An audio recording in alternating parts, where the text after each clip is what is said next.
Bom dia! Vamos à leitura das senhas diárias para hoje, dia 1º de fevereiro, já o segundo mês do ano de 2023, uma quarta-feira. Antes de continuar, antes do título e das leituras e reflexão, eu quero pedir leitura, mas eu sei que vocês compreendem, a todos os meus amigos e amigas que ouvem e curtem os meus videozinhos aqui do canal do YouTube e do Facebook, que não são cristãos, que são de outras religiões. Eu acho que os mais compreensíveis são os ateus e ateias, porque eu falo imediatamente, sempre o meu assunto é dentro da religião cristã e eu leio textos sagrados da Sagrada Escritura cristã. Mas eu sei que muitos desses assuntos aqui, e sei que vocês fazem isso, são interligados a fenômenos sociais e religiosos das outras religiões.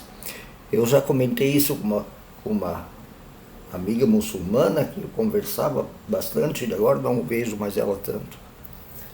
E ela dizia, é muito próximo, os problemas na religião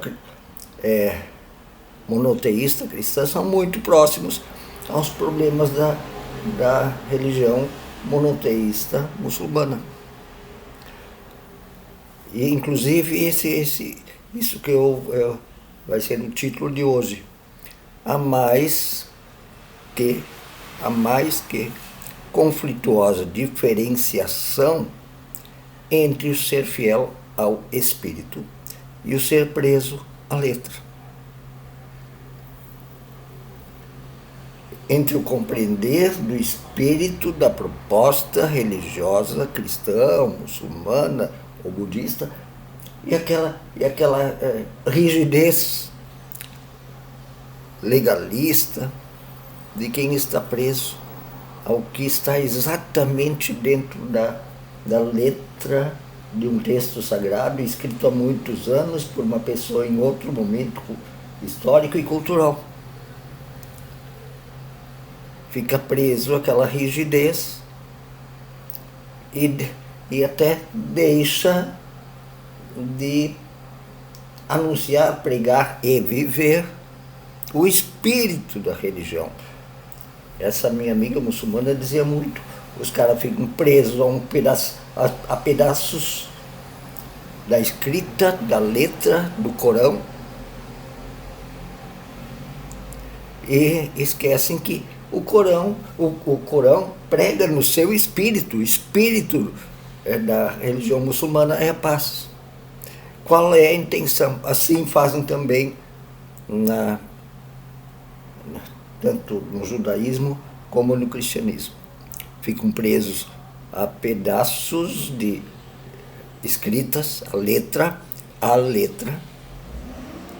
principalmente a letra da lei, e esquecem o espírito da fé cristã, que é a libertação, a justiça, o amor, a fraternidade de todos os seres humanos, de todas as raças, de todas as cores, de todas as religiões, de todas as nações, com seus costumes, com seus valores.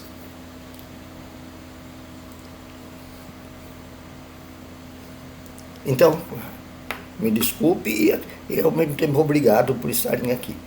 Peço que deem um likezinho lá debaixo no vídeo, porque a discussão é mais larga na sociedade. YouTube manda adiante. Primeiro versículo para o dia de hoje é de Zacarias 1:3. Voltem para mim, diz o Senhor dos Exércitos, e eu voltarei para vocês. O verbo voltar, converter-se, arrepender-se, em hebraico é shuv. eu tinha um professor que de vez em quando a turma não tava aprendendo, e aí não estava aprendendo e nem prestando atenção na aula. Ele dizia: "Shub Israel, volta Israel". Entende? Ficam aí seguindo regrinhas da religião. Não entendam, Israel, o que eu quero dizer para vocês. Shub, igreja, Shub, volte para mim. Fica aí cheio de rituais e cantos. O profeta Jeremias disse: Deus está com nojo, Javé está com nojo dos cantos e rituais e celebrações de vocês. Volte, Israel, cuida dos fracos, dos órfãos, das viúvas, faça justiça social. O segundo versículo é de 2 Pedro, segunda carta de Pedro, capítulo 3, versículo 9. Deus é paciente com vocês, não querendo que ninguém pereça, mas que todos cheguem ao arrependimento, cheguem ao shub, voltar. Isso ele está falando para a própria igreja, né? Porque a igreja... Será que ela está entendendo e vivendo no Espírito do Deus Javé, libertador dos escravos do Egito? A oração vem de Johann Scheffler, inclusive a estrofe de um hino. Andava errante como um cego, não te buscando, eu te encontrei. Minha alma estava sem sossego, da luz da vida me afastei. Porém, agora consegui, pois tudo achei em ti. Olhe para Jesus. A primeira leitura vem do livro do Apocalipse, que não foi escrito para nós, foi escrito para 7 igrejas na Ásia continental. Lembrem que eu sempre digo a vocês do livro de Apocalipse. Ele é um livro que fala através de linguagem.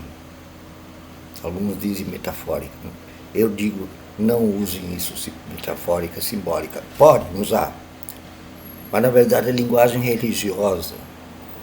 A linguagem religiosa é uma maneira especial de falar sobre a realidade. Em linguagem religiosa. Sobre a realidade, sobre a história. Sobre fatos sociais, políticos, econômicos. Maneira religiosa de falar sobre a realidade e de expressar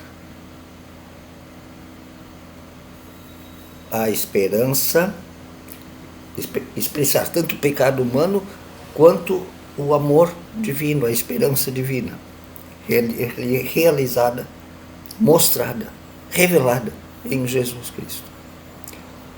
E o livro de Apocalipse é essa linguagem religiosa em linguagem apocalíptica, que traz umas figuras muito especiais. A gente não deve se assustar com as figuras. Apocalipse 1, 3 a 8. Feliz aqueles que lêem estas palavras desta profecia, e felizes aqueles que ouvem e guardam o que nela está escrito, porque o tempo está próximo. E alguns acham que assim, o que nela está escrito é a letra. Fazem de conta que não é o Espírito. O que está por trás da letra. João, para as 7 igrejas da província da Ásia. A vocês graça e paz da parte daquele que é, que era e que há de vir, dos 7, o número da completude, né? É um número, esse realmente simbólico. Espíritos que estão diante do seu trono. Ele é Jesus Cristo, que é a testemunha fiel, o prisioneiro dentre os mortos, e o primogênito dentre os mortos. Ele é a amostra daquilo que Deus quer num mundo novo e soberano dos reis da terra. Ele que nos ama e nos libertou dos nossos pecados por meio do seu sangue, por meio do sangue, não da lei. Ele nos constituiu reino e sacerdote para servir a Deus e Pai. A Ele sejam glória e poder para todos sempre. Assim seja. Eis que Ele vem com as nuvens e todo olho o verá, até mesmo aqueles que o traspassaram, os pecadores, que vão ser julgados. E todos os povos da terra que se lamentarão por causa dele. Assim será. Assim seja. Amém. Eu sou o Alfa e o Ômega, diz o Senhor Deus, o que é, o que era e o que há de vir, o Todo-Poderoso. A história toda passa pelo crivo do Espírito de Deus. Do Espírito. Agora nós vamos ver um exemplo típico típico assim, do que eu ia dizer do Antigo Testamento, mas no Novo Testamento também tinha, do Espírito que confunde, assim, dessa dimensão da letra, como se fosse a letra, a lei, o principal. Isso dá uma confusão. Quando eu digo mais que conflituosa, eu digo assim, porque ela gera conflito. Tem aquele pessoal que quer obrigar, impor a lei, a letra. Tu tem que fazer assim. Como aqui nesse texto de Gênesis vai dizer, tu tem que ser circuncidado. Mas não precisa. O apóstolo Paulo vai dizer que não precisa. Jesus vai dizer, isso está escrito na lei. Sério, está escrito mesmo na lei. Eu, porém, vos digo, que lei que nada, vejam pelo lado do amor, pelo lado do Espírito. Gênesis 17:14. Quando Abraão estava na terra, veio Deus e disse, eu sou teu Senhor, ande segundo a minha vontade, seja íntegro. Estabelecerei a minha aliança entre você, multiplicarei a tua descendência. Abraão prostrou-se, da minha parte disse, essa é a minha aliança com você, Deus falando, você será o pai desta nação e de muitas nações, não será mais chamado Abrão, mas Abraão, porque eu constituí nação. Eu o tornarei extremamente prolífero, etc e tal. Estabelecerei a minha aliança como aliança eterna entre mim e você e os seus futuros descendentes para ser o seu Deus. Toda a terra é de Canaã, e agora você não será mais estrangeiro, darei com propriedade a teus descendentes. De sua parte, disse Deus a Abraão, guarda a minha aliança, tanto quanto os seus descendentes. E aí eu vou ter que resumir, certo? Então tu vai ter que, como sinal dessa aliança, vai ter que circuncidar todos os filhos meninos e toda pessoa que tu for comprar como escravo.